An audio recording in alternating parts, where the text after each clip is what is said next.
pues como había algunas preguntas que quedaban en el webinar ayer con David Pozos, pues queremos grabar la respuesta de las dudas y preguntas que tenía pendientes. Eso es, aquí estamos.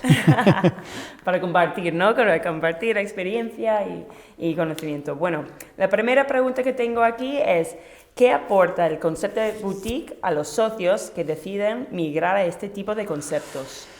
Bueno, pues como el nombre indica, boutique es algo personalizado, ¿no? Es mayor personalización, creo que son gente que debe de migrar buscando una experiencia más única, más exclusiva, diferenciada de quizás entornos más populares, en los cuales no se llega a un nivel de segmentación en el servicio, en la propuesta, en el producto tan grande como se puede hacer en el modelo boutique. Entonces yo pienso que lo que debe de aportar o lo que aporta el concepto boutique es eso, sobre todo personalización del servicio y del producto. Sí, ¿no? Flexibilidad. Sí, Flexibilidad, más de... exactamente. Pues el segunda, bueno, esto tiene dos preguntas. Pues primero, ¿crees en el modelo franchising y qué riesgos conlleva?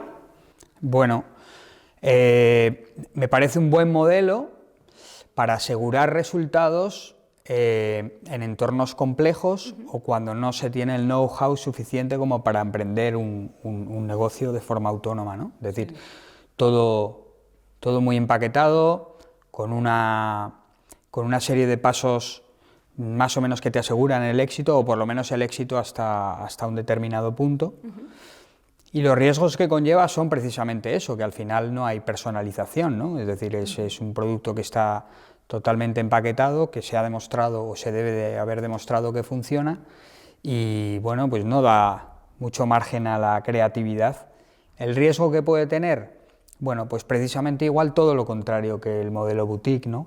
Que carece un poco de esa capacidad de personalizar. Sí. Al final es un modelo bastante estandarizado y bueno, yo creo que eso sería un poco la respuesta al tema del modelo franchising, ¿no? Sí, franquicia, ¿no? Franquicia.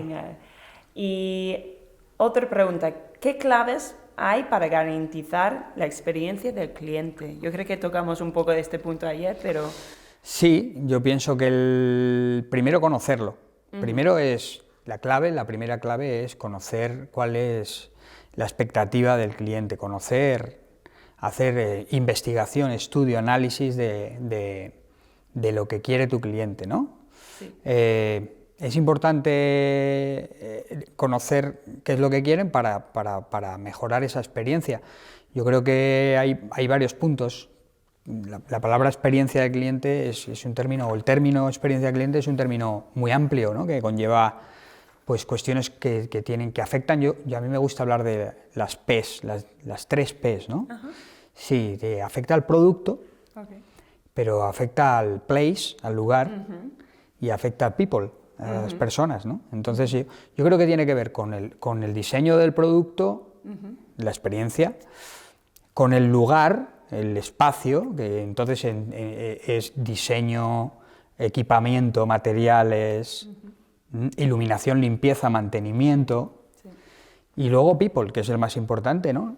La tercera P, que son las personas, que es quién presta el servicio o quién interactúa con el cliente. Entonces para mí, las claves, primero, análisis, investigación, determinar qué busca el cliente que te compra.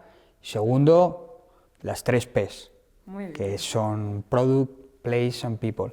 Muy bien, eso es para recordarlo fácilmente, ¿no? Sí. Las 3 P, diagnóstico y ya adelante, ¿no? Pues la siguiente pregunta que tenemos, ¿qué puedo hacer para enamorar al staff del mismo centro deportivo y a su vez ellos pueden transmitir lo mismo al cliente? Bueno, es una pregunta que hace Gerardo, que está muy bien hilada, porque al final es imposible enamorar al cliente si no hemos enamorado primero al cliente nuestro, a nuestro cliente interno, ¿no? Sí. Es un poco sobreactuado, ¿no? Cuando alguien no cree en lo que vende, difícilmente lo va a vender. Entonces, importantísimo, primero, que la gente que trabaja contigo se enamore de lo que tú quieres vender para que luego sean capaces de enamorar al cliente. ¿Cómo lo puedes hacer? Bueno, desafortunadamente estamos en un sector en el que los salarios no son la fuente principal por la cual puedes motivar a los empleados, ¿no? Al staff. ¿Por qué? Pues bueno, porque tenemos unas cuentas de explotación que están, bueno, pues muy atadas a unos costes, y el coste del personal, incluso pues los salarios que se pagan en este sector, pues no nos permiten premiar como seguramente se merecen nuestro personal, ¿no? Pero sí que creo que hay otra serie de cuestiones que tendrían que ver con el salario emocional, que tanto se habla, ¿no?, en la gestión de personas, y que en nuestro sector yo creo mucho en la potenciación del talento. Sí. Yo creo que en todo lo que tiene que ver sobre todo con personal técnico hay una ansia constante por formarse, y llegado a un determinado escalón, a un determinado nivel, hay también una necesidad de mostrarse, que es pasar a un nuevo estadio en el cual tú formas a otros, o pasas a esa figura de incluso master trainer. Entonces a mí me gusta mucho establecer niveles en los cuales una de las cuestiones con las que premio al staff es pasar a un nivel en el cual ellos exponen su talento o ponen su talento a disposición de otros compañeros, lógicamente compensándolo por ello, ¿no? Sí. Si tú al final tienes un presupuesto, por ejemplo, para realizar formación interna, pues bueno, muchas veces en vez de traer gente de fuera, que tu propio staff sea el que expone, pues va a ser muy interesante por dos cuestiones. Primero, por eso que hablamos, por premiarle, recompensarle, tanto a nivel emocional como a nivel incluso salarial. Y dos, porque nadie mejor que tu propio staff para conocer la realidad de tu compañía o de tu centro y saber adaptar el contenido de esas formaciones, esas masterclasses, a tu realidad. Entonces yo creo mucho en eso. Sí, eso para mí me ha encantado, la verdad. Tener a alguien desde dentro, crecimiento desde dentro, ¿no? Claro. Está un buen consejo. Pues Marcelo pregunta, dijiste que el objetivo de fitness es captar 100% de las personas. ¿Qué piensas? Porque por hoy ese número es menor al 10%, depende de la penetración del país, pero... Bueno, es pues creo que lo hemos comentado ayer. Yo creo que es porque realmente no nos estamos vendiendo bien. O sea, seguimos con el estereotipo de que el fitness es exclusivo y no inclusivo. Y debemos de cambiar ese mensaje. Yo creo que nosotros ya lo vemos y lo creemos. Esta es una pregunta que atestigua que lo vemos. Pero yo creo que todavía no hemos sido capaces de lanzar a la sociedad ese mensaje, o por lo menos no ha impregnado en la sociedad, ¿no? Sí. Yo siempre lo digo, es que cuando una caricatura, cuando a ti te hacen una caricatura, tú te ríes porque te ves representado desde fuera. Cuando alguien representa el mundo del fitness en una serie de televisión, en una película, ¿cómo nos representan, no? Claro. Pues típico instructor gritando, ¡vamos todos! O el típico haciendo pesas muy musculado. Sí. Y entonces, eso es como nos está viendo la sociedad, es una caricatura de nuestra realidad, ¿no? Y entonces todavía no estamos en ese punto en el que nos ven como un asesor de salud, ¿no? Que te va a mejorar la vida, que te va a aportar felicidad, bienestar, que te va a hacer vivir seguramente mejor, más tiempo, más feliz. Tenemos que conseguir eso. En el momento que lo consigamos, vamos a llegar a un porcentaje mucho mayor. ¿Cómo lo tenemos que hacer? Primero, creyendo ese mensaje nosotros mismos. Segundo, invirtiendo en comunicar diferente. Comunicar diferente. Nuestros claims deben ser ya diferentes. No tendríamos que centrarnos solo en la exclusividad del modelo fitness estético, claro, que no renunciamos a ello, ¿eh? Claro. Es decir, está muy bien y vamos a hacerle caso a ese tipo de cliente, pero también a los otros. Y que, ya te digo, yo creo que hay que invertir en eso. Incluso también yo creo que hay que invertir mucho en formación, hay que cambiar los planes de estudios, modificar los planes de estudios. Por ejemplo, en nuestras en nuestros grados de ciencias de la actividad física, hay muchos contenidos que serían necesarios para poder llegar a trabajar en el sector del fitness con solvencia, sí, y no se han incluido, aunque me consta que en algunos grados ya se empieza a hablar de ello y yo creo que va por ahí, es un tema de cambio cultural. Tenemos que, ojo, también te digo que no estamos como hace 10 ni 20 años, ¿vale? Pero yo creo que ahí está la clave para poder llegar a un porcentaje de población mayor. También creo que demográficamente también eso está cambiando, la población cada vez es mayor, tenemos una población más mayor que hace un siglo, ¿no? Y eso hace también pues que nosotros tengamos que adaptarnos en el mensaje a ese tipo de capacidad de entender nuestro mensaje que tienen esas personas. Entonces, pues yo creo que va por ahí. Sí, un poco reflejando la sociedad, ¿no? Claro. Ser más inclusivo, como tú has dicho, exclusivo, lo opuesto. Lo opuesto. O sea, al final, yo como dije ayer, he trabajado, tengo la suerte de tener experiencia de trabajo en alto rendimiento, y el alto rendimiento es precisamente es exclusividad. Es decir, este es el nivel, y si no llegas al nivel estás fuera, sí, porque la competición te exige este nivel. Fitness debe ser todo lo contrario. Yo creo que fitness es inclusividad, tiene sitio todo el mundo, sí, y yo como centro deportivo, como en compañía o como individuo, tengo las herramientas suficientes para adaptarme a tu nivel condicional, a tu objetivo, a tu motivación, a tu edad, a tu sexo. Yo le llamo la post-segmentación, ¿no? Es decir, vamos a coger a todos y una vez que están dentro ya entonces segmentamos. No es quiero solo aquellos, ¿no? Yo lo veo así, me parece que sería lo suyo. Para llegar al 100% yo creo que así es necesario. Pues, Alfonso pregunta, ¿qué acciones realices para captar clientes que son sedentarios? ¿Y qué acciones realices para evitar que el cliente se vaya al otro centro deportivo? ¿Y qué medios digitales utilizas al respecto? Bueno, yo pongo otro ejemplo. Bueno, yo siempre digo, mira, cuando tú vas a pescar, si tiras la caña donde están todos los pescadores, puede ser que pesques alguno de los peces que hay ahí, pero nunca vas a pescar ninguno de los peces que está allí, 100 metros más arriba del río, en el que no hay ningún pescador. Sí. Para pescar sedentarios hay que ir donde están los sedentarios, y no lo estamos haciendo. No estamos yendo a los sitios donde van los sedentarios, o no estamos llegando a las casas donde están los sedentarios, sí, no estamos llegando a los puestos de trabajo donde la gente no se levanta de la silla, no estamos llegando a los colegios, no estamos llegando a los restaurantes de comida rápida, no estamos llegando a la televisión, a los medios de comunicación. Ahí están los sedentarios. Es decir, yo creo que, yo siempre lo digo, mira, en España una persona está trabajando 8 horas, normalmente sentado. Entre que desayuna, come, cena, 2 horas, normalmente sentado. Viendo la tele, en España tenemos el récord del mundo de esto, de ver la tele, bueno, de Europa por lo menos, 2.3 horas, hace un par de años, ¿no? Entonces al final, si tú sumas 8 y 2, 10 y 2, tal, conduciendo, tal, al final te salen...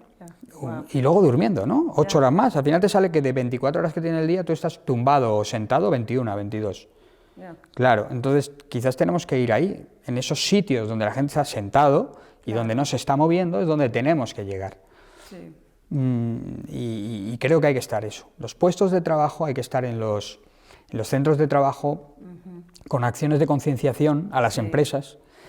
Hay que estar... En las casas, y en las casas hay que entrar a través de la educación de los niños. Los niños son una fuente de comunicación, de hábitos, sí, que vendrán seguramente de los colegios, que es otro sitio donde hay que estar. Y yo creo que es por donde tenemos que empezar, por echar la caña en el río donde no hay pescadores. Ahí no hay pescadores. Tenemos que estar en los sitios donde están las personas mayores. los centros de jubilados, Sí. ahí hay que ir a dar charlas y hay que explicar que hay que entrenar la fuerza, que no vale con jugar a la petanca, ¿no? Pues todo eso es donde yo creo que hay que estar, para captar sedentarios. Sí. La segunda pregunta era acciones para evitar que el cliente se vaya a otro centro. Entiendo, bueno, quiero pensar que el día a día, es decir, una cosa es nuestra oferta, nuestra propuesta de valor que hace que el cliente voluntariamente permanezca, ¿no? La compra recurrente, y otra cosa es cuando un cliente nos manifiesta que se quiere ir. Sí. Que yo creo que es a lo que se refiere, ¿no? Entonces yo creo que ahí pues surgen programas de intentar volver a motivar a ese usuario, ¿no? Oye, danos una oportunidad más y vamos a ver qué es lo que te falta, qué has echado de menos, es un tema de no te hemos prestado la atención que te mereces o no has encontrado la actividad que te gusta, Sí. pues déjanos que te pongamos un tutor personal durante unos días. O te vamos a hacer un seguimiento más individualizado, porque igual no hemos sido capaces de engancharte, ¿no? Entonces te pedimos esa última oportunidad, ¿no? Sí. Como las parejas. Venga, déjame que te vuelva a enamorar. Eso es una estrategia que solemos utilizar Sí, con esa esos clientes. comunicación de... Bueno, sobre todo porque al final, claro, nosotros tenemos centros tan grandes. Sí. Hay centros, como decíamos en el webinar, de 20.000 abonados, ¿no? Claro, imagínate, esos son ciudades, Sí. ciudades con una complejidad tremenda, ¿no? Y para clientes nuevos todavía más, porque no llegan a entender, si no tienen un buen proceso de inducción, no llegan a entender la realidad de aquello, ¿no? Se ven fuera. Entonces, en muchos casos es, déjanos que te lo vamos a explicar bien, porque seguro que tenemos algo para ti. Sí. ¿No? Y luego, ¿qué medios digitales utilizamos al respecto? Bueno, el seguimiento a través de la app, ¿no? Que la persona tenga en su mano una ayuda o una guía, tu primer día, unos vídeos informativos de qué debes de hacer, pero luego también nosotros, lógicamente, la captación de los datos de uso, que es que tú tengas unas alarmas, unas alertas que te hagan... que te informen de todos tus clientes nuevos que dejan de venir. Como también decíamos ayer, claro, cuanto más, bueno, ya hay bastantes estudios que hablan de esto, ¿no? Cómo se relaciona la cantidad de días que tú vienes en las primeras 12 semanas con los meses que vas a durar en la instalación, ¿no? Entonces, que la gente que viene 2-3 días por semana, pues va a mantenerse con nosotros mucho más que los que vienen una, ¿no? Por lo tanto, tener esa información, medios digitales que nos den esa información de, oye, de todas las altas que he tenido este mes o 3 meses antes, ¿cuál es el porcentaje de uso o cuántos días están viniendo de media por semana? Ahora fíltrame y dime los que vienen menos de un día y medio y entonces a partir de ahí haces acciones, ¿no? Con ellos de también volver a motivar. ¿Qué está pasando? ¿Por qué no viene? ¿No tienes tiempo? Importante, yo para mí las dos cosas, que el cliente tenga referencias y luego que tú tengas datos de qué puede estar pasando ahí, ¿no? Sí, muy bien, muy bien. Eso yo creo que en la primera parte de sedentarios ha conectado muy bien con el 100% de población de nuevo. Sí. Y ahora mismo con la gente que ya has captado, cómo seguir haciendo que ellos sean motivados a través de su relación con el centro. Pues, Gerardo, perdona, pregunta de nuevo, ¿qué puedo hacer si una actividad en el centro deportivo es muy variable en sus aforos semana a semana? Hay semanas de buenos aforos y otras donde se baja demasiado. ¿Qué puedo hacer para mejorar y se mantenga en aforos positivos? Bueno, a ver, primero preguntar qué son aforos positivos, ¿no? Muy bien, sí. Claro, yo siempre digo lo mismo. Tú no puedes comparar las 7 de la mañana con las 7 de la tarde. Entonces, yo no iría a datos absolutos, sino que iría a datos relativos al acceso. Es decir, cuánta gente está en el centro y respecto a la gente que está en el centro, cuánta gente está haciendo esa actividad. Claro. Son porcentajes, ¿no? Tú puedes tener una clase a las 7 de la mañana con 20 personas es un gran éxito, y una clase a las 7 de la tarde con 50 personas no es un aforo positivo, ¿no? Entonces, primero determinar qué sería un aforo positivo. Si eso lo tenemos claro, que siempre sería, pues como digo, comparándolo con la gente que está en la instalación. Si es muy variable, yo seguiría mirando y vería si depende del técnico. Por ejemplo, si siempre imparte la actividad el mismo técnico, pues entonces miraría la actividad, el tipo de actividad. Si siempre es la misma actividad y es el mismo técnico, pues entonces investigaría un poco sobre el entorno. ¿Qué sucede aquí?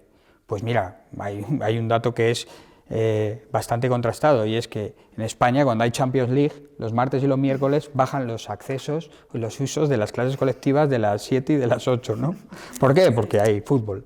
Sí. Entonces, bueno, pues quizás varía en esas épocas, en esas horas, pues ya sabes el porqué, ¿no? Sí. Entonces, yo creo que es ir un poco descartando posibilidades y también viendo un poco el comportamiento de tus clientes, porque puede ser que algunos días, sobre todo cuando son franjas valle, cuando son franjas punta, la gente es como muy recurrente, siempre tiene su rutina, acuden casi siempre más o menos a la misma hora a hacer el mismo actividad, pero cuando son franjas valle, pues suele ser gente que depende de trabajos, profesiones liberales, viajes, entonces es mucho más variable, ¿vale?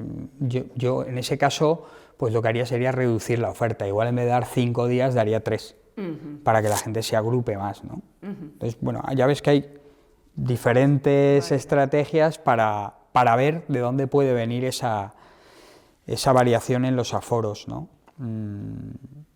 Y bueno, estrategia que hemos dicho para mejorar, pues eso, intentar ver si es cuestión del horario, del técnico, de la actividad.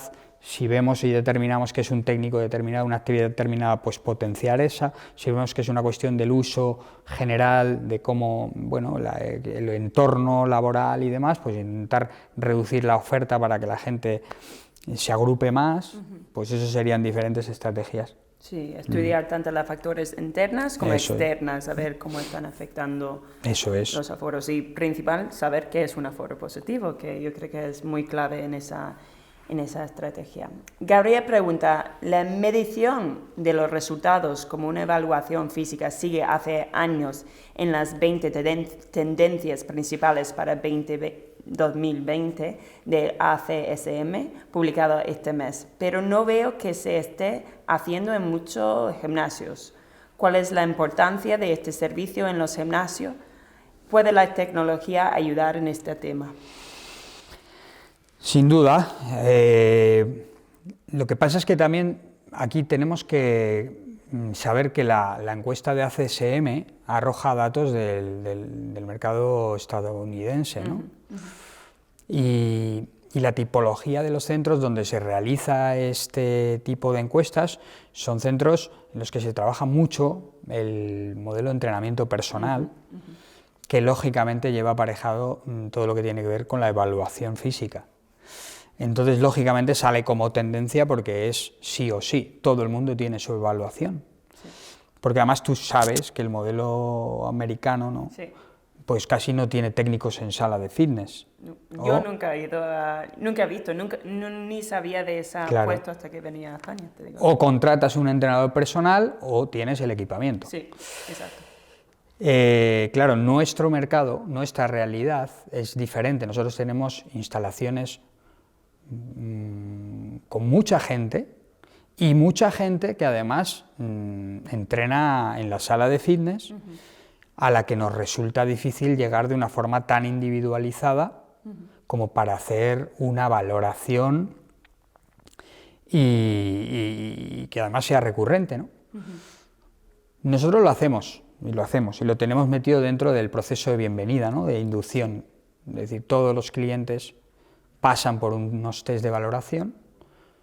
Estamos trabajando para que en un futuro cercano sea incluso una valoración que se realice de forma autónoma y que tú puedas realizar de forma autónoma, de forma recurrente, y alimente los indicadores que tú visualizas en tu app y tú puedas ver si estás consiguiendo resultados o no, y por lo tanto pues como dice en la segunda pregunta, la tecnología nos debe de ayudar, no es que nos pueda ayudar, es que nos va a ayudar a conseguir llegar a un porcentaje mucho mayor de la población. Nuestra idea es democratizar el fitness. Claro, es todo lo contrario de lo que hablamos, ¿no? Si tú solo te lo puedes permitir si lo pagas, Sí. estás yendo a la parte estrecha del embudo, Sí. ¿no? Si no depende de lo que pagas, porque lo tienes incluido en una tarifa que es una tarifa aceptable, Sí. pues todo el mundo quiere ser evaluado, ¿no? Sí. Ahora, ¿cómo hacemos, cómo podemos compaginar nuestra estructura de costes, nuestro personal, con la cantidad de gente que tenemos que atender? La tecnología. Sí. Ahí está. Sí. Es como podemos llegar. Sí, hacerlo escalable. Escalable, exactamente. Y la última pregunta que tenemos es de Borja, que dice: soy responsable de un gimnasio de 500 abonados, donde recientemente han abierto competencia directa, y lo hemos notado. Mi decisión ha sido apostar por la calidad, y tras hacer números he decidido subir la cuota media en 10 euros al mes, con la consecuente queja por parte del usuario. ¿Qué harías tú para calmar las tensiones y conseguir que tus clientes respalden tu decisión? Bueno, es una decisión, que es importante tomar decisiones, Sí, ¿no? sí, sí, sí. Por lo tanto, enhorabuena, Borja, que has tomado una decisión, porque al final tienes una amenaza, estás viendo que te está afectando y has tomado la decisión de apostar por la calidad, con lo cual también enhorabuena. Ahora bien, ¿qué haría? Yo informaría, es decir, vamos a cobrarte más, pero ¿por qué te vamos a cobrar más? ¿Y qué vas a recibir a cambio? Esto no es una subida de precio gratuita, ¿no? Esto te va a compensar, porque nosotros vamos a trabajar en mejorar en estos puntos, en proporcionarte estos recursos, estos servicios que antes no tenías, o en potenciar que sigas teniendo este trato exclusivo. Es decir, tú al final entiendo que lo que estás apostando es por diferenciarte de tu competencia, porque seguramente tu competencia no ofrece ese servicio tan premium como tú estás dispuesto a dar, ¿no? Entonces, yo creo que mucha comunicación. Lo ideal hubiera sido hacerlo antes, ¿no? Es decir, hacer la comunicación y luego subir la tarifa. Sí. Incluso te diría que otra estrategia sería a los socios actuales igual subir un poquito menos, y a los nuevos ya subirles más, ¿no? Porque también estás premiando la fidelidad de esos que ya tenías. Decir, oye, pues mira, campaña de comunicación, nosotros, pues un poco vistos cómo está el mercado y porque queremos seguir teniendo lo mejor para ti, Sí. pues nuestra tarifa va a pasar a ser de X euros, que es más de lo que teníamos antes, pero a ti, premiando tu fidelidad, no te vamos a subir X euros, te vamos a subir el 50%. Entonces algo que es una subida se interpreta como un premio, ¿no? Entonces, bueno, yo, aunque al final les hubiera subido 10 euros, yo hubiera dicho que va a subir 20. Sí. Y entonces, pues igual te lo hubieran agradecido, ¿no? Pero bueno, ese tipo de... Yo creo que el cliente que es fiel, o el cliente que ya por la de alguna manera antiguo, quiere un trato especial, porque él siente como que le debes algo, ¿no? Sí. Porque él ya estaba allí cuando tú has tomado la decisión. Entonces yo pues intentaría crear algún servicio exclusivo para clientes antiguos, que solo puedan hacer ellos. Si tienes un sistema de reservas, que ellos puedan acceder a las reservas un día antes que los demás, o con unas condiciones exclusivas, que ellos puedan acceder a, por ejemplo, información de primera mano. Los primeros que reciben esta información vais a ser vosotros, que ellos puedan tener acceso a determinadas actividades que los otros no tienen. Es lo que están buscando, al final es un tema de deferencia, que ellos vean que tienes un trato especial. Luego no es un tema en este tipo de modelo no representa tanto la subida a los 10 euros, Sí. sino el yo ya estaba aquí, ¿no? Sí. Y me quejo porque yo ya estaba aquí y me vas a comparar con el que viene nuevo. Sí. Entonces quizás es más algo de aportar valor, que al nuevo no se lo vas a dar, aunque le subas el precio a todos. Defender el valor y no tanto el precio, ¿no? Exactamente, eso es.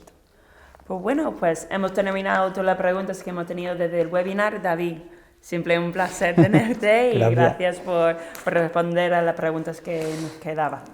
Bueno, pues nada, gracias a vosotros.